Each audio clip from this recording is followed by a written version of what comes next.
Peace and love, family. We're going to get into another one. Get right with the Most High. Man, it's funny how another country is holding people accountable on them Ep files, but nobody else is.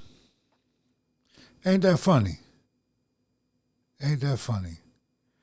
But hey, man, some people are holding people accountable, man. We won't get into this one.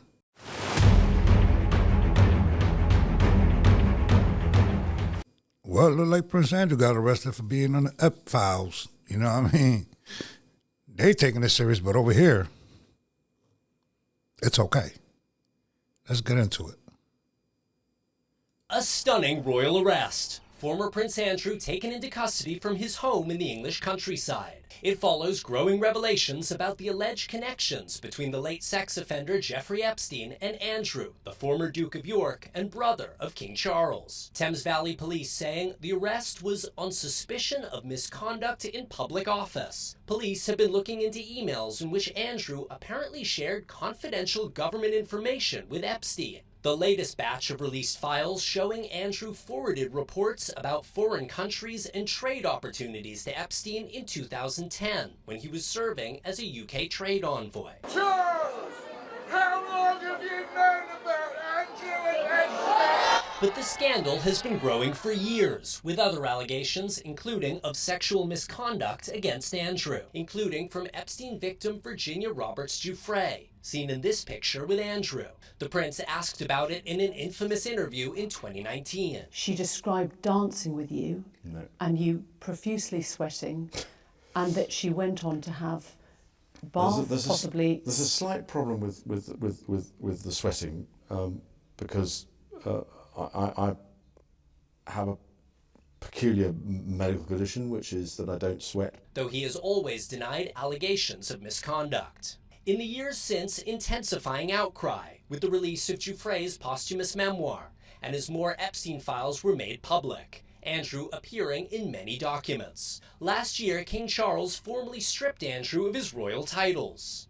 And guys, in literally the last couple of minutes, we have received a statement from King Charles about the arrest of his younger brother. I'm going to read it to you now. The king says, "I have learned with the deepest concern the news about Andrew Mountbatten Windsor and suspicion of misconduct in public office. What now follows is the full, fair, and proper process by which this issue is investigated in the appropriate manner and by the appropriate authorities. In this, as I have said before, they, the authorities, have our full and wholehearted support and cooperation.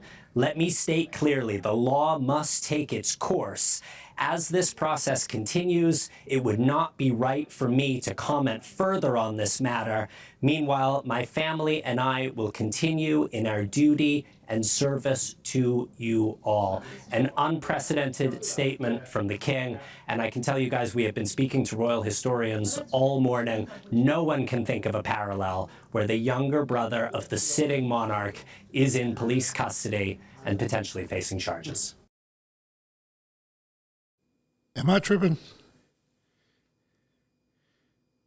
How is he in custody and potentially facing charges? Is he facing charges or he not facing charges? Because I just got confused. Don't you have to have proof in order to arrest him and have him face charges? Or... That's weird. The statement that his brother put out. So is he facing charges? He's arrested. So he's facing charges, I'm assuming, right? I don't know. That's weird the way he worded that.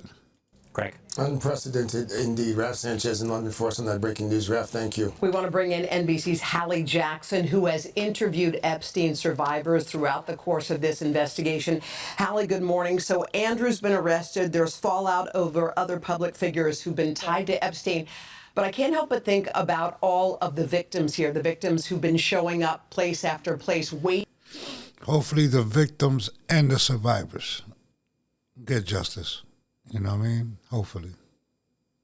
waiting for something to happen. So how important have their voices been in all of this? Critically, Hoda, and that is what so many, I think, around the country and around the world have tried to center, the voices of these survivors, including one of Epstein's most prominent accusers, Virginia Roberts Giuffre. Now, this arrest, of course, is a separate matter than the sex assault allegations against Andrew, which he has long denied. By Virginia Roberts died by suicide last year. But this morning, we are hearing from Giuffre's family. They are saying, at last. At last. They say their broken hearts have been lifted at the news that no one is above the law, not even royalty. They go on to say, on behalf of our sister, we extend our gratitude to the Thames Valley Police for the investigation and arrest. And they say Andrew was never a prince, adding, for survivors everywhere, Virginia did this for you. Now, the attention on Andrew had intensified even before the release of these DOJ Epstein documents, after Giuffre released that posthumous memoir in which she wrote that Andrew believed having sex with her was his birthright. In 2022, the two settled a civil sex abuse lawsuit out of court. In a statement without admitting wrongdoing, Andrew said he regrets his association with Epstein and never intended to malign Giuffre's character. Hoda.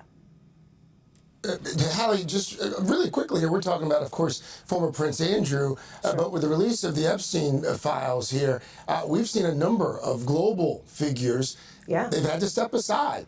Fallout internationally, fallout here at home. Look at the UK. The former British ambassador to the U.S. is under scrutiny. The person who advised the prime minister there to appoint him has now stepped down as chief of staff to Keir Starmer. Over in Norway, the former prime minister there is facing corruption charges for disclosures in the files. The Norwegian ambassador to Jordan has stepped down. And then here in the U.S., the executive chairman of Hyatt, Thomas Pritzker, has stepped down, acknowledging terrible judgment and staying in touch with Epstein. Top talent agent Casey Wasserman is putting his agency up for sale after the files revealed his ties to Ghislaine Maxwell, of course, Epstein's convicted co-conspirator. And the former Obama White House counsel, Kathy Rumler, just left her job at Goldman Sachs, saying media attention on her was becoming a distraction. None of these Americans have been charged with any wrongdoing, but Craig and Hoda gives you a sense of just the many dominoes, the impact here that is rippling around the country and around the world after the disclosure of these files. Indeed. All right. Hallie Jackson for us there in D.C. Hallie, thank you.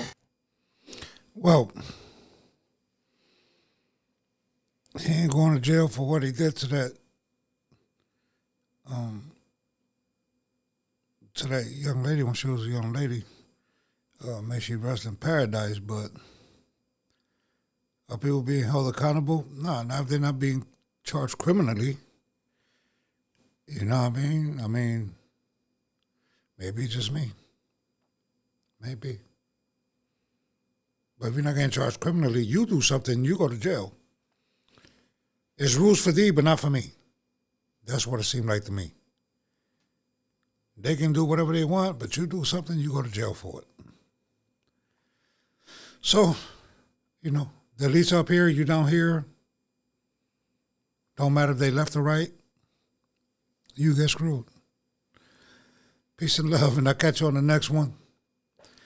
Get right with the Most High. Get with like-minded people that think like you. That way you don't get caught out here slipping. Peace and love.